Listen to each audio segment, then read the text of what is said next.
Et bonjour à toutes et à tous et bienvenue dans cette nouvelle vidéo où on va continuer à s'intéresser sur les modes de jeu de Marvel Future Fight et on va quitter du coup les modes d'arène, on va les laisser pour le moment parce que le PVP me fait un peu de mal et on va continuer à s'intéresser au PVE.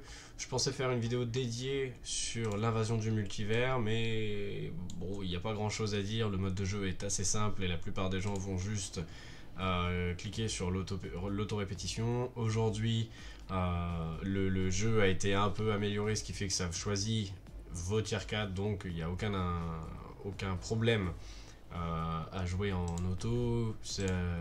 Le temps a été diminué de moitié, on est passé de 20 minutes à 10 minutes au total. Donc invasion du multivers, faut le faire, mais c'est pas nécessaire d'en faire une vidéo complète dessus. Par contre, on va s'intéresser aux différents raids de boss géants avec une série de guides et on va s'intéresser, je pense plutôt à Galactus et à Dormammu dans le sens où le moule initial, je me rends pas bien compte si beaucoup de gens y jouent et globalement le boss est assez simple. Donc on va partir sur Galactus, on va partir sur un personnage pas trop fort, justement histoire que le combat puisse durer un peu. On va quand même lui mettre... Je crois que ça marche pas, c'est universel non? Ouais, allié super-héros. Ouais, ok, impeccable. Donc voilà, donc on va faire notre petit... Ah non, mais attendez, on va utiliser les bonus. On a Miles. On a 1000 morale, impeccable. Voilà, impeccable. Donc, alors globalement, Galactus et Dormammu, pourquoi ils sont importants simplement parce que c'est les deux seuls raids de boss géants là qui peuvent vous permettre d'obtenir de l'âme faltinienne. Et c'est un matériau qui va être utilisé pour le tier 4 de vos personnages. Donc globalement c'est une arène, c'est une grande arène. Vous êtes du coup avec jusqu'à 2 autres joueurs. Le but c'est tout le temps de jouer avec un maximum de joueurs parce que les récompenses sont forcément meilleures quand vous jouez à plusieurs. Le boss sera aussi beaucoup plus difficile à battre si vous êtes à 3 joueurs que si vous êtes tout seul. Mais du coup pour les besoins de cette vidéo, on va simplement le faire tout seul parce qu'on va prendre pas mal de temps pour expliquer les différents patterns. Donc comme vous pouvez le voir au début c'est assez simple à esquiver, hein, il met simplement des grosses attaques génériques qui sont plus ou moins tout le temps les mêmes. Et quand vous allez commencer du coup à le descendre, il va avoir un palier de vie à 33 barres on va dire, mais ça m'étonnerait qu'on y arrive tout de suite, normalement il devrait s'échapper, il devrait vouloir s'échapper avant. Donc on va essayer simplement de le descendre. J'aimerais bien. Voilà. Donc là, il y a une première phase où il s'en va et où il arrive du coup sur les côtés de l'arène. Et là, ça va demander un peu plus de concentration déjà. Parce qu'il y a différentes attaques qui vont être faisables. Sur laquelle on tombe. Voilà. Donc là, il fait apparaître des rayons au sol. Et globalement, il faut bouger. Si vous en prenez un, vous allez être sous brise-garde. Et vous n'allez pas pouvoir éviter les autres. Ensuite... Là, il va charger sa deuxième attaque et avec celle-ci, il vous repousse. Donc vous pouvez très bien être dans le coin, on s'en moque. Hein. Par contre, il faut juste éviter globalement les cailloux. Donc ça va, c'est assez logique. Attention à ne pas l'approcher parce que vous pouvez prendre, voilà, comme ça, des bons gros dégâts. Donc attention à ne pas l'approcher de trop près non plus. On va lui faire un peu de dégâts. Voilà. Donc là, il recommence. Là, mon conseil pour cette attaque, c'est de vous mettre en bas ici, à ce niveau-là. Parce que du coup, après la série de petits tirs, là, il y a laser, donc à esquiver, c'est un peu compliqué et c'est pas forcément très intuitif. Ensuite, il s'en va une deuxième fois, et là, il arrive de l'autre côté de l'arène, avec encore une fois un pattern un peu différent. Alors globalement, on revient toujours au même, hein, sauf que là, au lieu de vous pousser, il vous attire. Donc même chose, ne pas se faire attirer trop près de lui parce que vous allez prendre des gros dégâts, et essayer d'éviter les cailloux au maximum. Sachant qu'en plus de ça, les dégâts que vous prenez là, enfin quand vous prenez des dégâts avec les cailloux, avec ce genre de choses, vous n'avez plus la possibilité de vous soigner pendant 2 secondes. Donc là vous voyez il est à 33 barres de vie et sa vie ne descend plus. Donc là par contre il faut bouger. Là il faut bouger. Donc à 33 barres de vie, globalement c'est son premier vrai palier où il va arrêter de perdre des points de vie. Donc là il s'en va. Et il revient au milieu de l'arène. Et à partir de ce moment-là, c'est un peu plus compliqué parce qu'il a beaucoup d'attaques différentes. Donc là, il s'énerve. Qu'est-ce qu'il nous prépare? Donc il a plusieurs attaques où il va falloir bouger, il va falloir l'empêcher de se soigner, etc. Là, on voit qu'il a gagné pas mal de buffs. Voilà. Il essaye d'absorber tout ce qui se passe dans la zone. Donc là, vous devez attraper les petites sphères d'énergie là. Si vous les laissez passer, vous allez voir que ça le soigne lui. Ok. Et ensuite, Doctor Strange va bientôt lancer un sort. Donc là, il faut vous rapprocher de Galactus. Voilà, comme ceci. Pour que Doctor Strange puisse l'immobiliser. Et ensuite, vous pouvez lui taper dessus. Et il y a encore beaucoup de gens qui visiblement ne connaissent pas ce délire là. Et qui continuent à courir dans l'arène. Même quand ils ont le passif de Doctor Strange sur eux. Donc là, les attaques se sont un peu accentuées. Il va commencer à faire des gros dégâts de zone. Ça serait bien qu'il nous montre une attaque en particulier qui généralement est un peu mortelle. A savoir que, voilà, cette attaque-là. Toutes ces attaques sont plus ou moins aléatoires, donc il peut décider de faire ce qu'il veut. Cette attaque-là, il y a un tout petit bouclier au centre de l'arène. Faut être dedans, sinon vous êtes mort. Toute votre équipe va crever assez vite. Donc là, il faut vraiment courir sur le bouclier et se cacher derrière. Voilà. Je crois qu'on a pas trop mal fait le tour là sur Galactus. Donc c'est pas le boss le plus compliqué de la planète, mais je me suis rendu compte qu'en fait il y a beaucoup de gens qui avaient rushé Dormammu et qui en fait ne connaissaient pas du tout Galactus parce que les récompenses sont moins bonnes pour Galactus. Ouais, alors ça aussi c'est chiant. Ouais, voilà. Ouais, ce genre d'attaque un peu sympa là, voilà. Grosses attaques de zone, ça s'arrête jamais et globalement si ça vous touche, bah vous êtes mort quoi. Donc c'est un peu... Il est quand même un peu à la con. Il s'en sort pas trop mal, on va dire. Bon, allez, on va finir le combat. Hop là, voilà. Donc pour Dormammu, pour Galactus, pardon, c'était ça. Globalement, encore une fois, vous avez le combat. Vous avez 5 minutes maximum pour faire le combat. 10 minutes maximum pour faire le combat. Et donc ça va vous donner en récompense les jetons d'échange de cartes de Premium Comics, de cartes de comics Premium, les kits d'amélioration de type, un peu d'argent et surtout l'âme faltinienne juste ici. Alors comme j'étais tout seul et que j'ai pas utilisé beaucoup de héros et que j'ai pas utilisé de points de boost non plus, je n'ai eu que 3 âmes faltiniennes, vous pouvez en avoir 150 par jour. Donc effectivement vous pouvez jouer à Galactus on va dire en fin... Lorsque vous avez fait vos runs de Dormammu, vous pouvez finir sur un Galactus, c'est plus simple, ça va plus vite, etc. Par contre, effectivement, moi je vous conseillerais de commencer par faire Dormammu le plus rapidement possible. Donc là, on va pas prendre à la légère le copain, parce que lui, pour le coup, il est un peu plus compliqué. Il est un peu plus méchant. Et donc, on va prendre un peu de support. Voilà, on va faire une équipe comme ça. Pareil, on recommence. Alors... La petite explication, le boss, tous les jours, il va avoir un type différent. Donc là, aujourd'hui, on est sur le type énergie.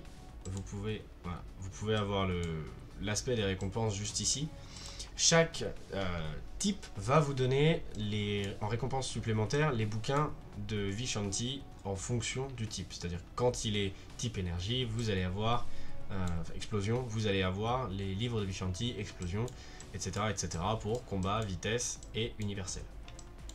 C'est des chances supplémentaires d'avoir ce livre, mais vous pouvez très bien en avoir 2, 3 si vous avez vraiment beaucoup de chance. Ensuite, lorsque vous créez un salon, donc là c'est vous vous devenez maître de la chambre, on va dire, qui est en train de préparer son assaut. Vous pouvez du coup inviter des joueurs qui sont soit dans vos amis, soit dans vos alliances, voilà. Et ensuite, vous les verrez apparaître ici avec leur équipe et ils vous diront prêt ou pas prêt. Vous pourrez partir une fois que tous les joueurs seront prêts. Juste ici, c'est les points de boost, c'est-à-dire les points que vous allez avoir juste là-haut. Avoir plus de points de boost va augmenter le nombre de récompenses que vous avez. C'est-à-dire que si vous partez d'une base que vous avez 10 âmes faltiniennes par run, et ben si vous avez 2 boosts supplémentaires, vous allez en obtenir 30, du coup 10, 20, 30. C'est comme si vous aviez fait 3 fois le niveau globalement. Ça va également vous donner plus de chances d'obtenir des récompenses sympas.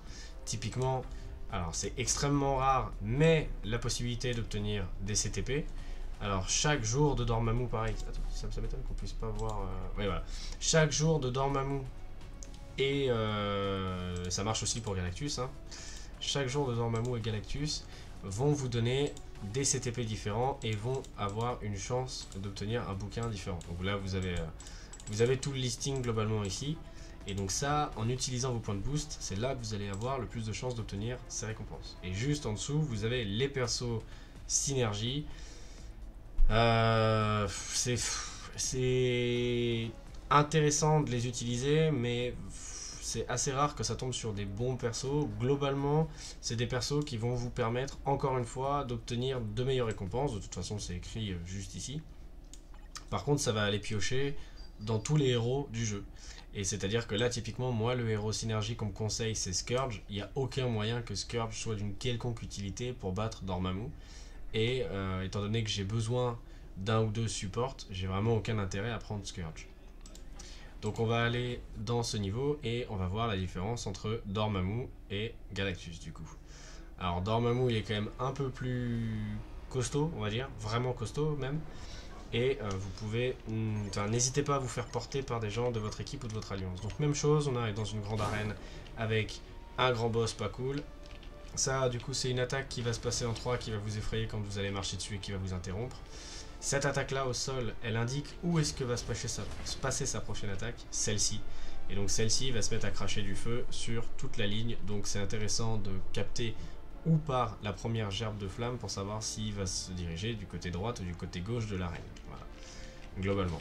Ça c'est vraiment pour les attaques de base, pour vraiment le pattern de base. Là vous voyez il y a une gerbe de flamme ici, donc voilà, sa prochaine attaque, il crache du feu par ici.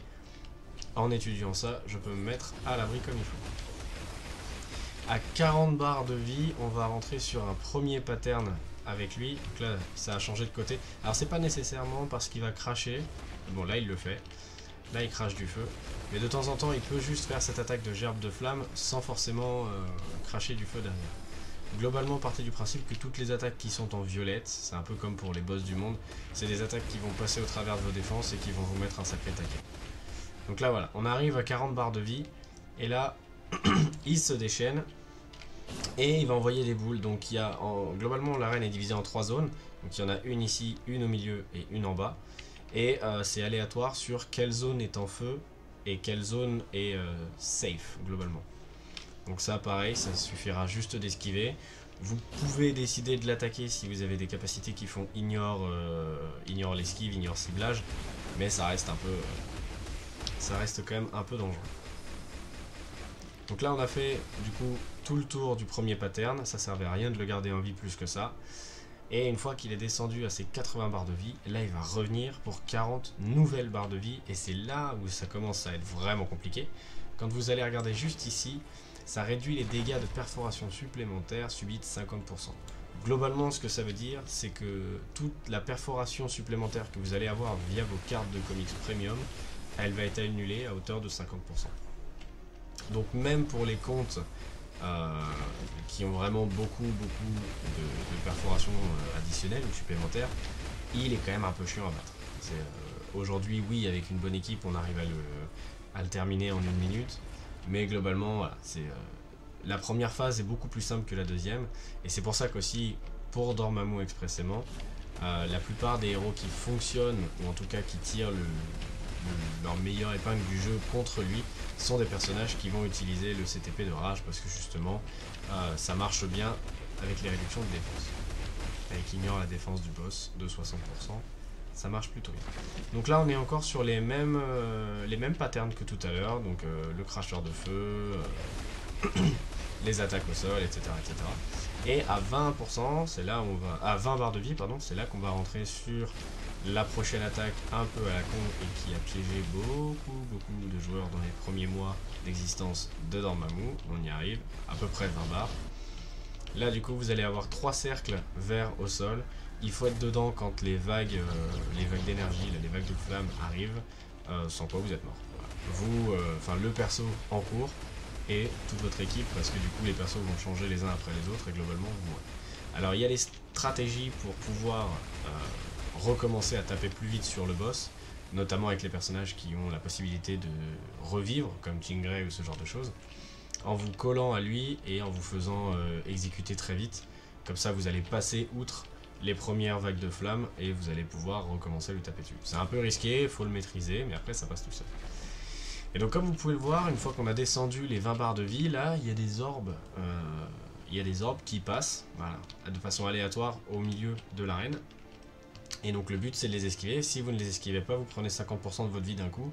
C'est quand même un peu embêtant. Donc là on va juste lui taper dessus un peu histoire de l'énerver. Voilà. Et là pareil, il fait cette attaque, donc on va prendre un orbe. Voilà. Là j'ai pris 50% de ma vie, c'est à dire que si je prends celui-ci, je meurs. C'est un peu chiant. C'est un peu chiant. Donc on va pas le prendre. Mais globalement voilà. On arrive sur la fin de l'explication pour le combat avec Dormammu. Il y a une autre chose vraiment à rajouter. C'est que là je suis tout seul, donc il ne fait pas certaines attaques. Mais quand vous allez être en équipe, il va balancer de temps en temps, en faisant une croix avec son aura, bref, il va balancer le joueur qui a fait le moins de dégâts jusqu'à maintenant dans une autre zone, juste derrière l'arène, où du coup le joueur va devoir se battre contre des ennemis pareils de Dormammu. Le but c'est juste de les tuer, et puis après vous serez retéléporté sur l'arène. Et voilà, c'est pour ça que de temps en temps vous allez voir votre joueur qui quitte l'arène et qui se fait emmener un peu plus loin. Globalement, c'est pas très compliqué, il y a juste 2-3 soucis de ciblage de temps en temps avec cette bestiole là, ou directement sur Dormammu où vous allez arriver, vous allez prendre des coups, ça va être un peu dommage, mais c'est un boss qui globalement se fait bien. Encore une fois, là les récompenses ne vont pas être terribles, mais par rapport à Galactus, on a déjà fait x3 par rapport à la récompense sur l'âme faltinienne. Un run de Galactus on était à 3, là un run de Dormammu on est à 9. Donc effectivement oui vous avez la possibilité d'avoir des âmes faltiniennes en faisant Galactus, mais si vous avez la possibilité de vous faire porter par les membres de votre alliance ou par des amis pour faire Dormammu, partez sur un Dormammu, sachant que vous pouvez en avoir 150 par jour. Autant essayer de maximiser l'effort on va dire et d'en avoir 150 tous les jours. C'est vraiment le but ultime, parce que derrière quand vous allez commencer à vouloir avoir des personnages tier 4, il va vous manquer ces deux ressources, voilà, globalement l'âme faltinienne et le carbonadium, que vous pouvez obtenir dans différents shops effectivement, maintenant Shadowland ou Combat d'Or le Monde. Mais globalement, effectivement, le mieux c'est par le boss du monde et par Dormammu. C'est un peu lent, c'est un peu dommage, mais c'est les seuls moyens d'obtenir ces récompenses gratuitement. Voilà pour ces petites infos, les petits tutos. Globalement, le moule initial, je sais pas s'il y a vraiment besoin de faire une vidéo explicative dessus, sachant que si vous êtes capable de faire Galactus, vous lui roulez déjà dessus. Et si vous êtes intéressé à faire du Dormammu, vous allez pas vous taper sur Dormammu, vous allez vous faire porter par votre équipe. Ah oui, une chose à rajouter, quand vous allez être en équipe, tapez sur le boss quand même. Ne passez pas juste votre vie à esquiver, parce que vous risquez d'être considéré comme joueur absent, AFK, et vous allez vous faire balancer. Donc voilà, tapez-lui dessus, ça vous évitera de devoir recommencer le combat derrière. Voilà. J'espère que cette petite vidéo vous aura plu, et puis on se revoit très vite pour de prochains tutos. Allez, ciao.